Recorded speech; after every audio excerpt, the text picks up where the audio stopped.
Beatles or Stones? The question that's divided rock fans for over 60 years. Two bands, two sides, one legendary feud. Except it was never real. Here's what actually happened. It's 1963. The Rolling Stones are nobodies. One single out, no original hits, and their young manager Andrew Loog Oldham is desperate for a breakthrough. One afternoon in London, Oldham literally bumps into John Lennon and Paul McCartney on the street. He drags them to the studio where the Stones are rehearsing. Lennon and McCartney pull the band into a corner, play them an unfinished riff, and, right there in front of Mick Jagger and Keith Richards, finish writing the song on the spot. The Stones recorded it a month later. That track, I Wanna Be Your Man, became their first major UK hit and launched their career. The Beatles even recorded their own version with Ringo on lead vocals. What makes it even better? John Lennon later called the song a total throwaway. He said, the only two versions were Ringo and the Rolling Stones.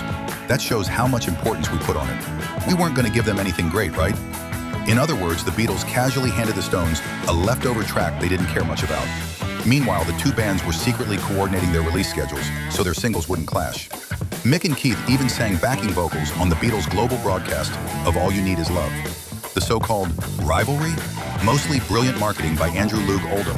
He positioned the Stones as the dangerous, rebellious anti-Beatles, the band for teenagers that would shock their parents, while the Beatles were the cute, parent-approved mop-tops. It was the perfect generation gap stunt.